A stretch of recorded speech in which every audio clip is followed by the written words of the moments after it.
So what's going on, guys? Today we're going to be finishing up the front suspension on my E46. With how long it's taken me to get this far and my plan being to turbo the car, I've kind of sectioned out how I'm going to do the car into 3 sections. The first was the front suspension because that was really bad. Then I can put in my M3 rear end that I've got and the 6-speed transmission at the same time, so that's section 2, and then we'll move on to the turbo and start doing all that. So as far as the front suspension goes, at this point I've upgraded every important piece of it. So in this video I'm basically just going to be going over it and why I chose the pieces I did, because when this car's done, it's going to have some of the best handling suspension and it's going to be one of the best driving E46s. So, and then I'm going to explain how much it costs to upgrade the entire front end on an E46, because I myself am curious, because I've just been doing this gradually. So it should be interesting to see. The last 2 pieces I need are coming in the mail today. So Cause some came in the mail today. So here is the last piece we need.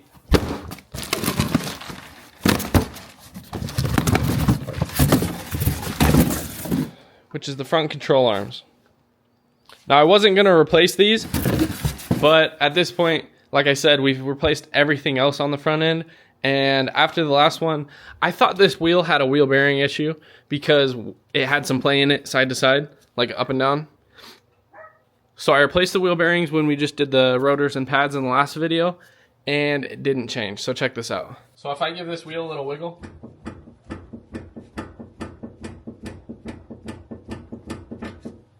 it doesn't sound very good, and it's not supposed to move like that. So I'll scoot you guys in here and check out this ball bearing right here.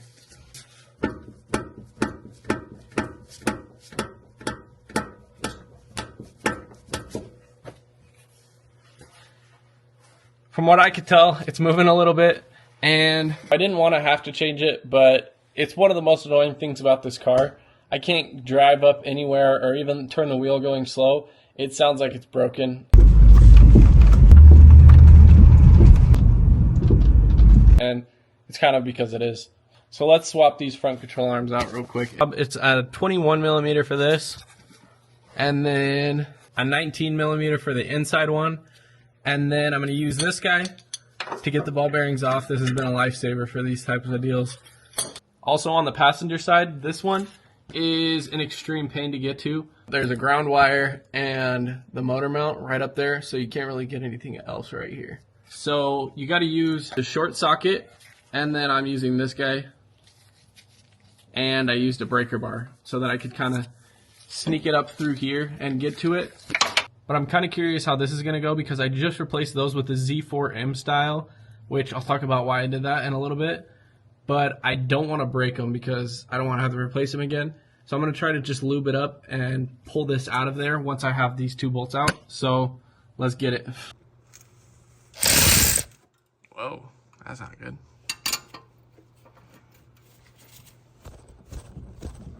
Ooh, it's one of those. Steady! Steady! Nice. Okay, I got the big guns. Let's see if she doesn't explode.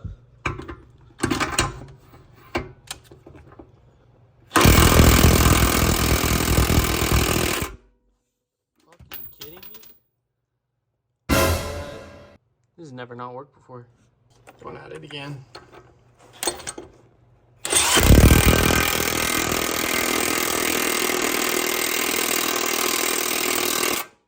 This thing has to have like a fucking 1,000 pounds of force on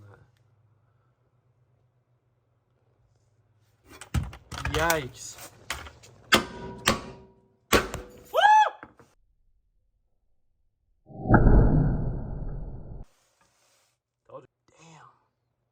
You might already know this as well, but if the ball bearing's just spinning,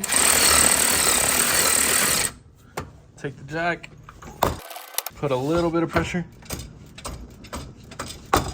and then a little bit more. It'll spin right out. This is good.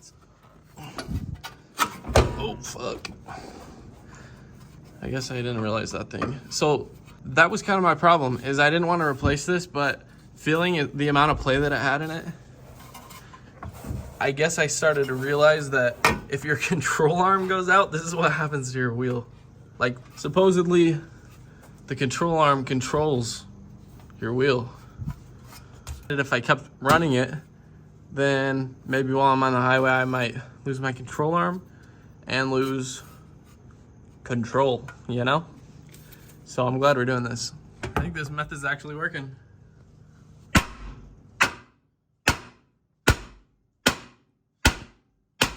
Well, I did it. Took these off.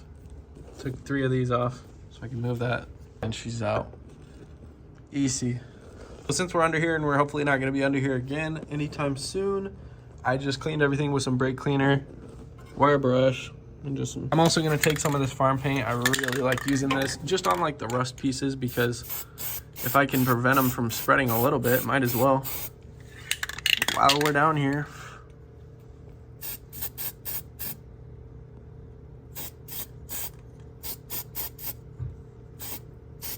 And then as far as getting this brand new Z4M bushing off of this control arm without ruining it, I've just got it kind of soaking in some Dawn, and I'm gonna.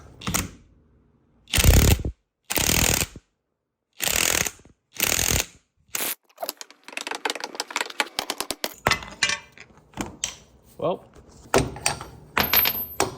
how did I do?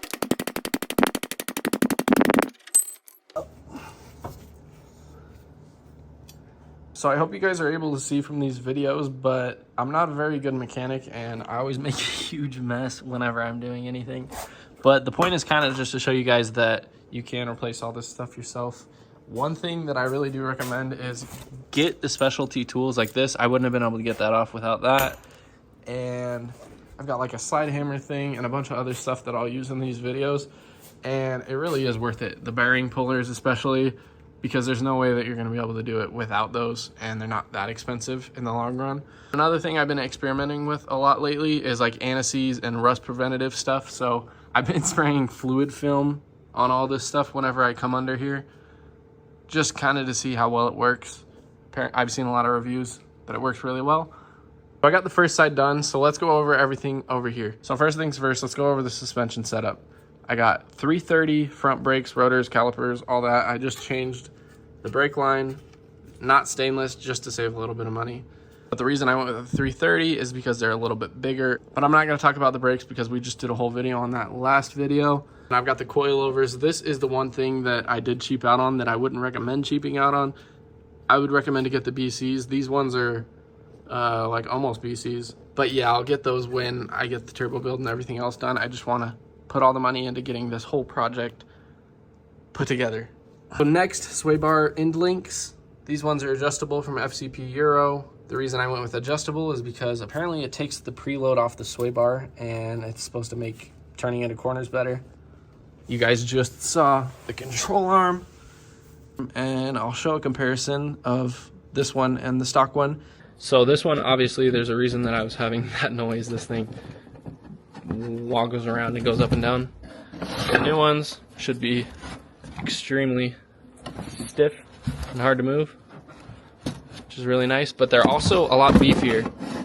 If you look like in these areas, it's a lot beefier right there, and especially around here, it's just a lot beefier. And the cool thing about these is they're metal versus the rubber ones over there, and you can replace these for like 25 bucks versus those ones you have to buy the entire thing. So kind of a cool upgrade for the control arms. Next, I swapped this bearing with the Z4M style. The original one is in the middle, and then this one comes a little bit further back. And what that does is give the car a little bit, having it further in rather than having it in the middle does is it pushes this whole assembly forward a little bit. It gives the car more caster, is what that's called. And so with this whole assembly sitting a little bit further forward, apparently it gives the car more stability at speeds and stuff like that. So that's something that's gonna make your car drive a little bit better. I think it affects turning, like steering as well. It feels more precise. Tie rods, I upgraded these just with stock from FCP. Everything that I try to get is from FCP Euro because now I can replace all of this lifetime warranty, which is really nice. And then as far as the steering rack goes, I changed this with a purple tag one. There's this video that shows a really good explanation on the different colors and what they mean. I went with the purple tag because it was the nicest one I could find at the junkyard near me, but I think the purple tag is a good way to go. As far as different steering rack, it kind of gives it a tighter turning radius, or whatever you would call it. The steering wheel turns less to turn further. But yeah, other than that, I also had to replace the front engine mounts and all that. So this car from here, suspension wise, is pretty much done. I want to upgrade all these sway bars and all that, but that's just unnecessary spending at this point before I'm able to get in the 6-speed and the rear end and all that and turbo the car. Also, I forgot to mention, when I did the front brakes and rotors, I did the front wheel bearing as well. So this is all pretty much brand new. And I'll keep you guys updated on how this rust preventative stuff goes on all of this.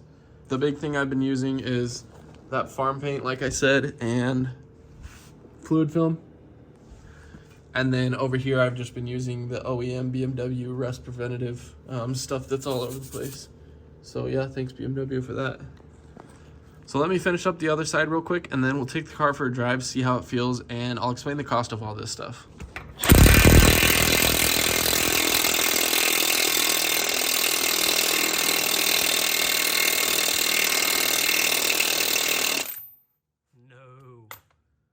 There's no way. Well, that was super easy and finished now. I wish. I'm gonna have to continue this tomorrow because for whatever reason this ball joint, or whatever they're called, literally stripped my tool. I tightened it all the way and this is all stripped now.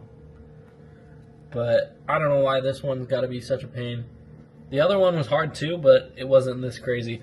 I heated it with that puppy for 5 to 10 minutes, and then I banged on it with all these different kinds of hammers, but she's just not coming off. So I'm going to get a couple more tools in the morning, and then I'll come finish this and we can finish this.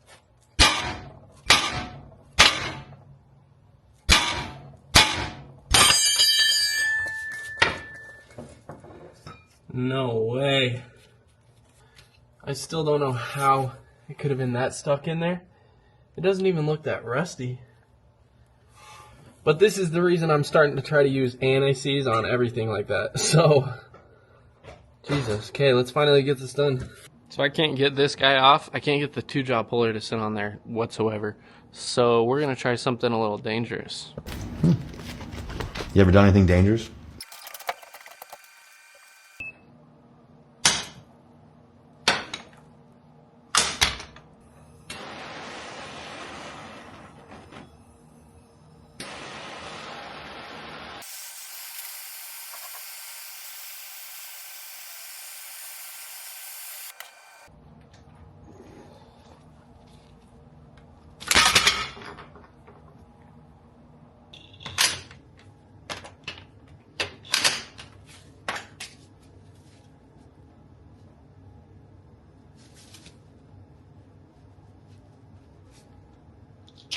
All right, real quick before the camera dies, I'm at 1%, but I just wanted to explain the prices.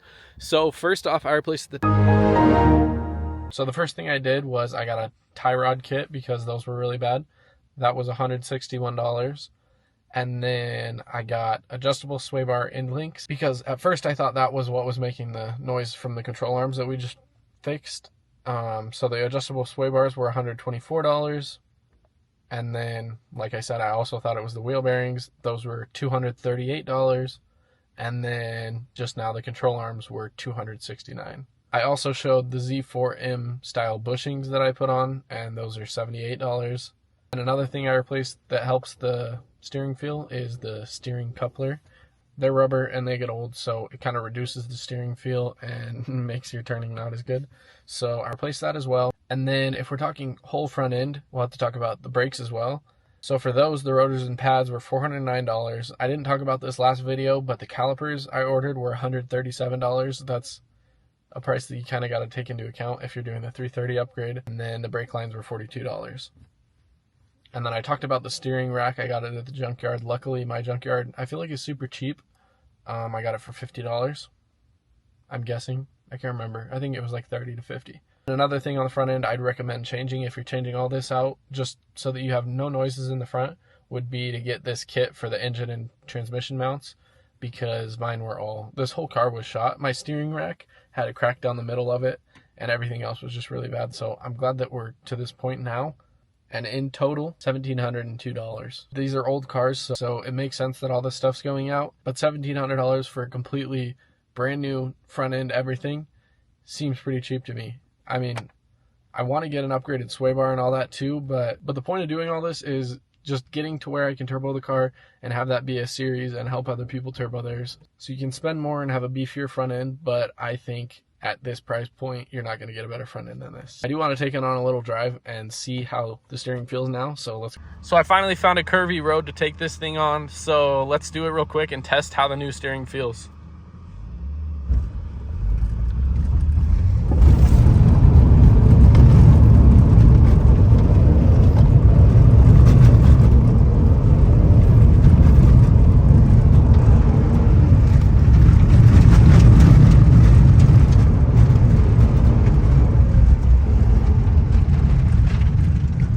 So yeah, the steering feels amazing now, honestly. I can't convey to you guys how nice it is to drive this car and actually have it, like, it steers good and it doesn't feel like clunk, clunk. So I'm extremely excited to be done with this segment of the build. If you guys like these videos, please subscribe to follow along and like the video. Let's try to hit 5 or 6 likes this time. Let's go.